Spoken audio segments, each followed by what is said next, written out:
పిలుపు మేరకు బాబు షూరిటీ మోసం గ్యారంటీ అనే నినాదంతో ఈరోజు ఏవైతే ఎన్నికల్లో సూపర్ 6 అని వాగ్దానం చేసి ప్రజలను మోసం చేశాడో, వెన్నుపోటు పొడిచాడో వాటికి ప్రతిఫలంగా ఈరోజు ఆయన ఏవైతే మేనిఫెస్టోలో పెట్టాడో ఆ మేనిఫెస్టోలు అన్నిటి కూడా ఈరోజు పార్టీ పిలుపు మేరకు మా సిడబ్ల్యూసీ మెంబర్ మన సురేష్ అన్న గారి ఆధ్వర్యంలో ఇక్కడ భారీ ఎత్తున ప్రోగ్రాం చేయడం జరిగింది. నిజంగా ప్రజలందరూ గమనిస్తున్నారు. రాబో కాలంలో గడిచిన ఎన్నికల్లో ఏవైతే కనుక చంద్రబాబు నాయుడు గారు గతంలో ప్రతిసారి ఇదే చేస్తున్నారు.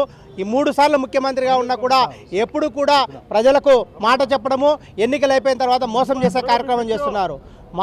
నేను మారిన మనిషిని అని చెప్పేసి ఎన్నికల్లో అనేక శుద్ధ వాగ్దానాలు చేసి ప్రభుత్వం ఏర్పడిన తర్వాత 2 సంవత్సరాల్లో ఒక్కటంటే ఒక హామీ కూడా పూర్తిగా నెరవేర్చకుండా అరకొరక హామీలు నెరవేర్చి మళ్ళా దానికి పింఛన్ ఇచ్చే కార్యక్రమానికి వందల కోట్ల రూపాయలు ఖర్చు పెట్టి దాన్ని ప్రచారం చేసుకునే కార్యక్రమం చేస్తున్నారు తప్ప ఎక్కడ ఆయన ఈ ఇచ్చిన హామీలు ఏమీ నెరవేర్చాలని చెప్పేసి కూడా మా వైఎస్ఆర్ కాంగ్రెస్ పార్టీని డిమాండ్ చేస్తున్నాం.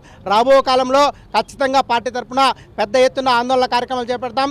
ఏవైతే ఆయన ఎన్నికల్లో హామీ ఇచ్చాడో, ఏదైతే ప్రజలకు నేను సంపద సృష్టిస్తా, మీ యొక్క జీవన ప్రమాణాలను మెరుగుపరుస్తా అని చెప్పేసి అనేక కల్లిబుల్లి మాటలు చెప్పి ప్రభుత్వంలోకి వచ్చిన తర్వాత ప్రజల నడ్డి విడిచే విధంగా అనేక పనుల రూపంలో చేస్తూ ఇచ్చిన హామీలు నెరవేర్చలేదు. కాబట్టి ప్రతిపక్ష పార్టీగా వైఎస్ఆర్ కాంగ్రెస్ పార్టీ ప్రతిరోజు ఆయన గుర్తు చేస్తూనే ఉంటుంది. రాబో కాలంలో ఇంకా పెద్ద ఎత్తున ఆందోళన కార్యక్రమం చేపడతాం. ఇప్పటికైనా ఆయన ఇచ్చిన హామీలు వెంటనే అమలు పరచాలని చెప్పేసి కూడా వైఎస్ఆర్ కాంగ్రెస్ పార్టీ తరఫున డిమాండ్ చేస్తున్నాం.